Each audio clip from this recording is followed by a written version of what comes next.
Hello everyone, welcome back to another mini album reviews video. My name is Simon, and I've got 10 albums to talk about today in very short form reviews. These are going to be very brief, but at the end of the day, they are mini reviews, so that would make sense.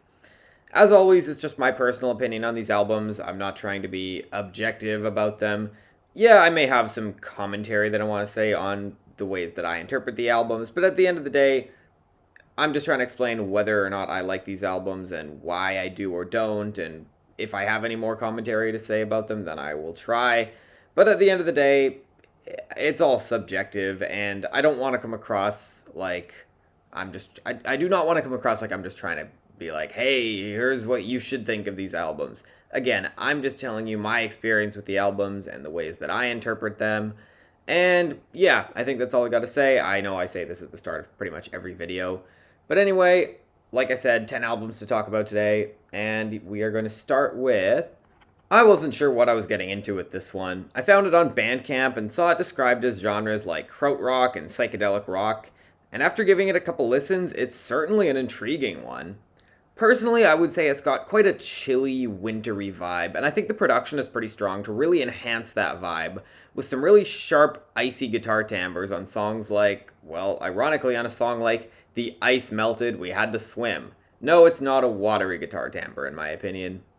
It's worth mentioning that I couldn't find most of the lyrics for this album posted, although I can hear most of them quite well, and there seems to be a bit of an interesting story arc throughout, although as usual, it's harder for me to properly analyze them when I don't have them written out in front of me. But I appreciate the diversity of styles that they blend together all into one overall style on this album, in a way that pulls a lot from the early days of post-punk as well as indie rock from the past few decades. Honestly, this album has the feeling of an old classic, even though it just came out and I'm 99.9% sure everyone watching this video has never heard this album before. I think a lot of you might really dig this if you give it a chance.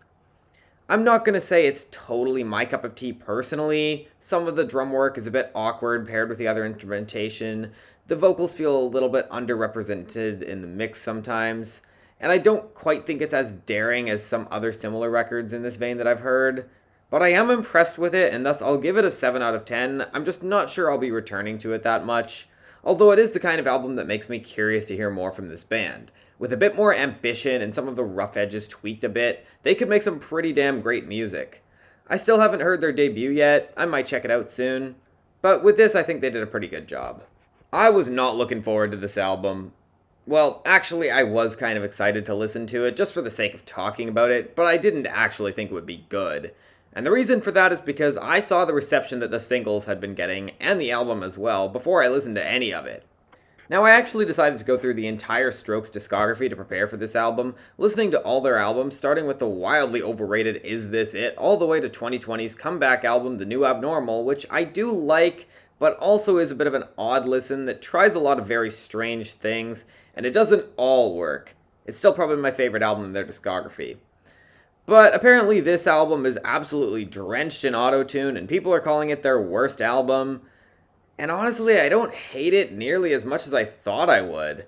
I'm not saying this is good. I do think the writing significantly pales in comparison to their best, and the songs just aren't as hooky or captivating. And yeah, the autotune isn't really to my liking here, but it rarely completely ruins this. And you know what, I'm not even going to say that that doesn't happen at all, because the opening track is actually really goddamn annoying, and as much as I appreciate the commentary on people turning away from human connection and looking toward AI to solve their problems on Liar's Remorse, I don't like how much the vocal effect makes it sound like a One Republic song. But for the most part, I think this is pretty listenable. I like the melodies quite a bit on Falling Out of Love. Dine and Dash is a pretty standard sounding Strokes song that I'm not super crazy about, but at least the autotune isn't here. And a lot of the time when there is autotune on this album, it's not nearly as noticeable as I thought it would be based on what people were saying about this. Now, this isn't to say that autotune cannot be used well in rock music, it's just that I find it a little bit forced on this album, like these songs could have been better if they were more straightforward rock songs, without sounding so artificial and robotic. But again, it's usually only a big problem if you really look for it on this album. It doesn't really feel that emphasized. Really, I think the bigger problem is the songs themselves aren't that strong. Yeah, there's some good melodies here and there, and sometimes the instrumentation can have some punch to it, but more often than not, these just feel like generic alt-rock songs for rock radio, and while I appreciate some of the commentary on this album about greed and AI and other similar topics, it feels a little all over the place where the narrator isn't always the most likable, depending on the song, and it just doesn't feel like it has a strong overall meaning to it, as far as I can tell, or at least I don't think it's super well executed. The bigger problem is it's not interesting enough musically for me to care. So it's a 5 out of 10, and even though I don't think this is terrible like a lot of people do, it is probably the Strokes' worst album, or at least one of them. And here's another classic rock band's new album, although this is a band who's been around a hell of a lot longer than the Strokes.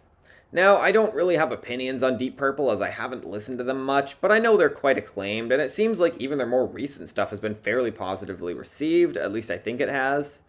So now with my personal first ever Deep Purple album, as far as I'm aware, I mean, it's fine.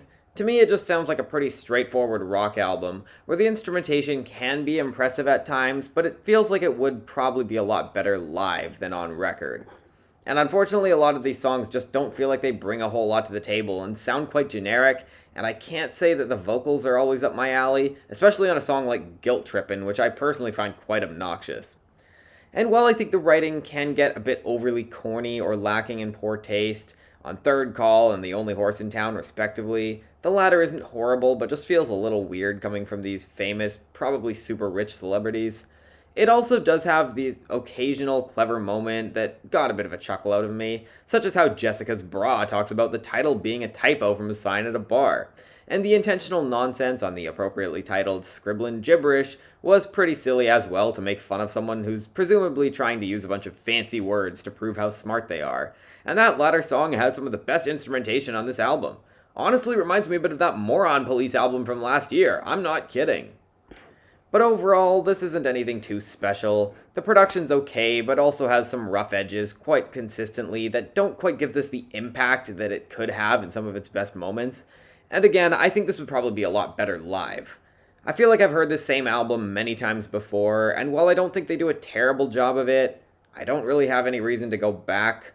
This is probably a light 5 out of 10 for me, and maybe at some point I'll check out their classics, but I'm not really impressed by this. This is the newest album from, I'm not even gonna try and pronounce this artist's name, but if you're sitting there confused like I was when I first found out about this album, this is Kieran Hebden, who has performed under multiple different names, most famously Fortet, a name to which he has multiple classic albums. I personally haven't listened to much Fortet music, although I did really like 3 back in 2024. But anyway, this album is quite strangely branded, where I don't even know what it's called or what any of the songs are called. So I guess I'll just talk about the album. And it's pretty good, but it's also not really doing anything to wow me that much or make me feel compelled to go back to it. It's an instrumental album with some samples on it, probably best described as ambient, although it's on the dancier side of the genre, maybe some house elements here too. And the production is quite smooth to really give this the textures that I like on this sort of album. But as much as I also respect the creativity of the percussion and how unpredictable this album is, it's not really bringing me a lot of emotion or album cohesion that feels like it serves any larger purpose. And certain moments just feel kind of awkward when it doesn't feel like he has a strong vision in a given particular moment. So while I don't think this is bad by any means and I generally enjoy it, it's also an album that I just sort of shrug at. It's just kind of there. And if you can't understand the favorite and least favorite tracks in the description, if you can even read it. I'm not even totally sure what it'll look like yet as I'm filming this now. I'm not sure if I'll be able to put all these symbols in the description. I'm not sure. But yeah, I'll just say right now, my favorites are the 1st, 5th, and 8th tracks. My least favorite is the 3rd track. I mean, maybe if I listen to it more, that could change, but that's just how I'm feeling right now with the few listens that I gave it. As a whole, for me, it's a 6 out of 10.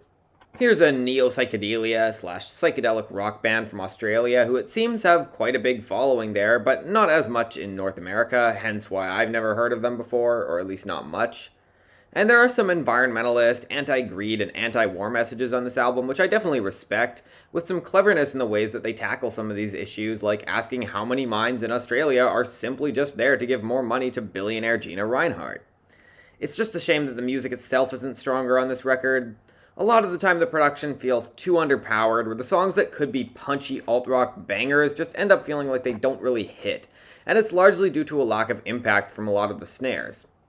I also don't think the melodies are always particularly strong. The writing can often feel a bit too drenched in metaphors or a way to really make the audience think more to untangle it rather than bringing more immediate impact, which I think it would have been more fitting for this kind of social commentary filled indie pop rock album.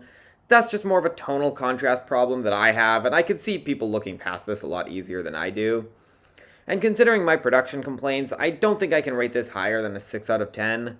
I don't think it's a complete failure, and I think the first half is significantly better than the rest, but even if you were to separate it into 2 EPs, I don't think either would be great. It evens out to an album that I think is decent, but doesn't really feel as daring or interesting as I would have liked, despite the ambition that's kinda here. I guess let me know what you think. It is kind of a fascinating one to discuss from a critical perspective. I wasn't really sure what to expect going into this. I'm pretty sure it's actually my first time listening to an album by Ken Carson, and I know his music has been quite polarizing for a lot of people. So curiosity got the best of me, and I figured it was time to finally give one of his albums a chance to find out what I personally think. And this is fucking garbage. The production is bad, where the distortion just overpowers everything and makes me want to rip my ears off. Ken Carson doesn't have anything interesting to offer in his vocal delivery and is simply just ripping off so many other artists without even making it the slightest bit entertaining. And the album is an hour of vapid, shallow flexing that is yet another recent example of some gross ways of talking about women.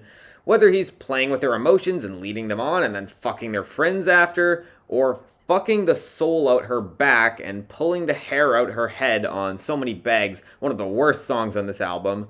And also just the endless sentiment that he's putting himself on some super high status simply because he fucks so many women and also steals your woman.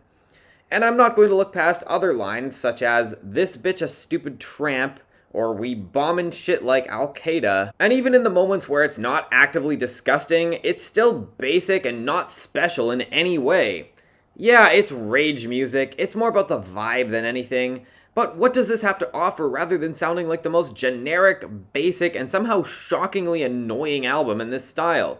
There's nothing special about it, and it's not even like there's any sort of gimmick or anything that makes the lyrical content any more tolerable. It's just full-on trash that genuinely pisses me off. There's the occasional decent melody in the instrumentation or very surface level commentary that occasionally makes this not horrible in certain moments, but there's nothing special here at all, and with everything that I've mentioned as well as some annoying repetition and also some songs ending really awkwardly and some really bad features, 3 out of 10. Absolute garbage in every way imaginable. This is the 4th studio album from sludge metal / hardcore punk / post-hardcore / whatever you want to call them band Show Me the Body, and after listening to their first 3 albums recently, I'd say 2022's Trouble the Water still holds up quite well, even if it's an album that you really gotta be in the right mood to listen to and properly enjoy. It's also the only Show Me the Body album I was really familiar with before revisiting it. And here on this new album, we got the same intense vocal delivery with pummeling drums and guitars. It's just a shame that it's not nearly as impactful. And it's not that there aren't elements here that I like. Eat for Peace strives for change with lines like "Radical love compels me to fight," where no matter which way you interpret it, it really feels like saying that we can be better as a society and there doesn't have to be any limit to how much we try and change things. It really feels like a "we're all in this together" kind of song. And the following track, No God, has some of the best instrumentation and production on this album, leading to a hard-hitting song that might be on the level of some of the songs from Trouble the Water. But I really wish the higher concept, more cinematic qualities really worked for me more. I don't think it's bad in concept, with the idea that we're all going to be alone together and we're all on the same team, but it just feels like they don't have any particularly unique way of doing this concept, and I don't know if this is just me, but it feels a little awkward on this kind of angry-sounding sludge metal album. I mean, this isn't awful or anything. Some moments are a bit obnoxious, like Good Time. Not sure what they were doing on that one. But overall, I think it's a pretty decent album, but the riffs don't hit as hard as I wish they did, the production doesn't bring the same amount of impact, and I just don't find the majority of the writing particularly compelling. I'll give it a 6 out of 10. Again, not bad at all, just not really doing a whole lot for me. I was kinda curious when I saw the Rolling Stones had a new album, and the reception to it seemed to be generally positive. Now, it's worth mentioning that I've never really taken the time to listen to their classic albums, so while I know a few songs of theirs, I'm not knowledgeable enough about their catalog to really have fully fleshed out opinions on them as a band. And also, lots has changed since then anyway. Their longtime drummer Charlie Watts passed away in 2021, and bassist Bill Wyman left the band in the 90s. And at this point, they're a three-piece band whose members are multiple decades older than they were since those classic albums, so I'm not sure how much those albums would really change my expectations for this anyway. But unfortunately, I don't really care for this, largely because it feels like a pretty straightforward rock album without the strong hooks or melodies to really make it properly pop off. That being said, I think there was potential here. I do think the musical intensity on the opening track is pretty strong, and it has some bite to it. Divine Intervention has a pretty enjoyable chorus, and Side Effects is a borderline kind of funky track, and the grooves are pretty strong on that one.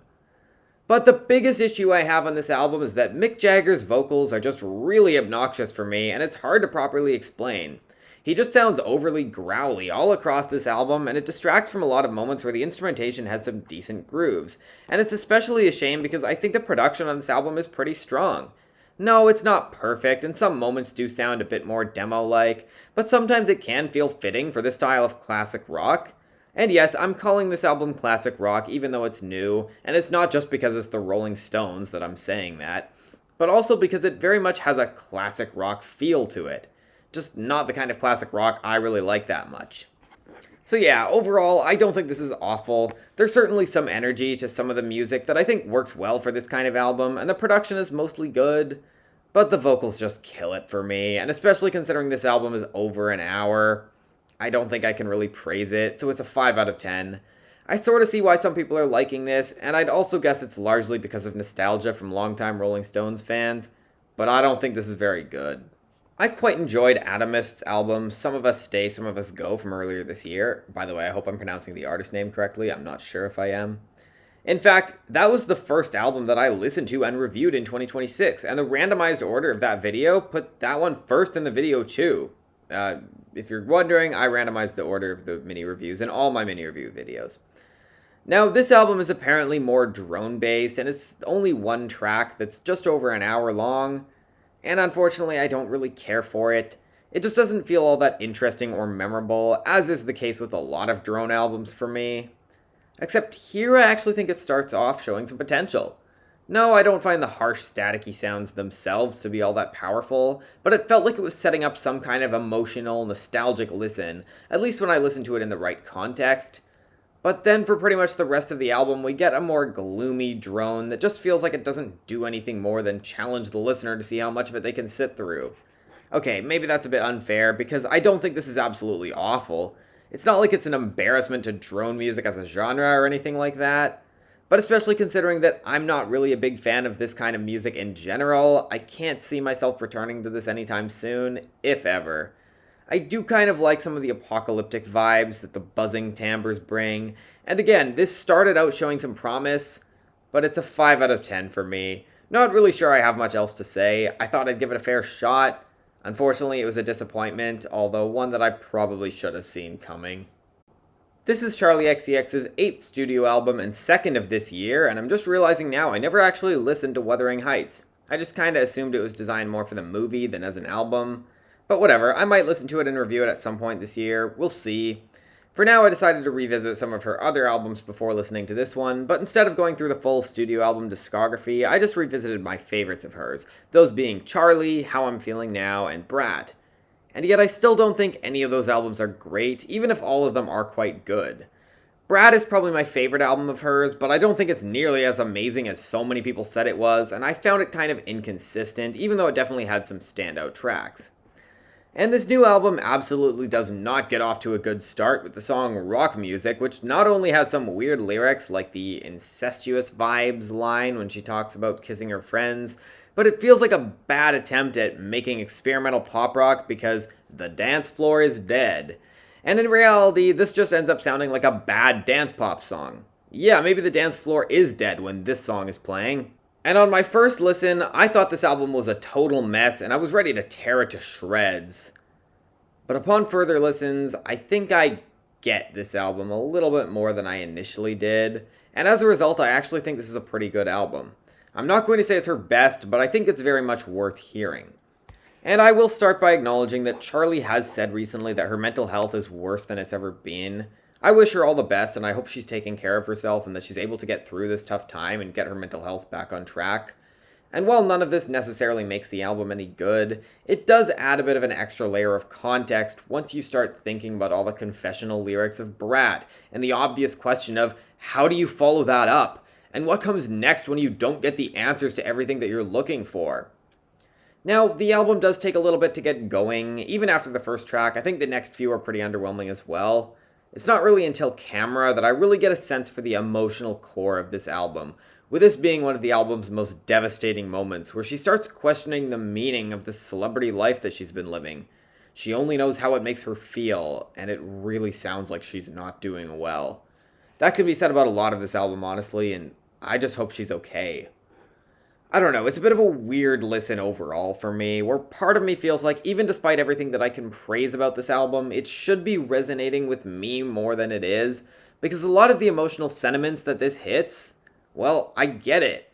I obviously can't compare my life to Charli's, not just because she's a world-famous pop star, but also because no two people's lives are exactly the same. But a lot of these moments really get at a certain sense of blurriness of everything around you just not bringing the answers that you've been searching for your whole life. And I find it quite telling that right around the middle of this album we get 2007, a pretty simple song about nostalgia for the past. And it's just devastating to hear this, especially because I understand that feeling of longing for the past where it's almost hard to accept that things aren't the same anymore. But look, I don't want to make this all about me. Because while I do feel like there's a certain barrier between me and this album that I cannot quite place, this is a pretty devastating album. And yeah, it's one that could have used a bit more experimentation to really make the emotions hit so much harder for me, but it's honestly the kind of album that feels intentionally simple to highlight how little joy she's really finding in this glamorous pop star life. But I also don't want to speak for her, so take any of my analysis of whatever she's going through and writing about on this album with a grain of salt. And I do still wish this hit harder for me. I do still think it's mainly just that the production feels a little muted, and I personally would have liked a bit more variety between the songs that might have brought a bit more intensity to the lack of clarity and the blurriness that's all over the emotional core of this album. Again, if I'm even interpreting it correctly. But I'm not going to end this review without talking about the final leg of the record, where after Wink Wink and Persona feel like more of the confessional writing that we've come to expect from Charli at this point, Magic Metal Montana is a tribute to her producer and co-writer A.G. Cook. And the one line that really stands out is when she says, "I'd cry if you died." I mean, originally I just thought it was kind of corny and obvious. And yet, when you consider that So I from Brat was about Sophie's tragic passing and Charli not letting her know how much she appreciated her, it makes all the more sense that she'd want to write this song and put it on the record. And the closing track really ties everything together by recognizing that nothing is going to last forever and we're all eventually going to die. And some people's art will outlive them, but even in those cases, the artist themselves is not going to know. Communicated in an outro spoken by Canadian film director David Cronenberg, and it's probably the most chilling moment on the album. Although, what I find really striking is that the song's title says "No one lasts forever" rather than "Nothing lasts forever." And I think that's the hardest part to accept, because at the end of the day, I think for most of us it's the people in our lives that make this journey so special, and sometimes you've gotta just take a moment to recognize how impermanent all of our existence is. Yeah, that got dark quickly. But even though I am giving this a 6 out of 10, I think the album's a bit shaky, and I already mentioned my own personal complaints with it. I absolutely recommend you give it a chance because I think it's a very unique album in Charli xcx's catalog. It's also an absolutely devastating listen that you've got to be in the right mood to listen to. Part of the reason I think it took me a few listens to properly appreciate it for what it is. Still not an album I'll probably return to much, if at all. But I've got to give huge respect for Charli for putting together an album like this. Again, I just hope she's okay. And yeah, thank you so much for watching this video. I know I talked quite a bit at length in that last one compared to the other albums in this video, but I had a bit more to say about that one. Anyway, thank you again for watching. Oh, it also just, I had a bit more time when I was working on that review. But anyway, thank you for watching. As always, it's just my personal opinion on these albums. Feel free to let me know in the comment section what you thought of these albums and or what you thought of my video.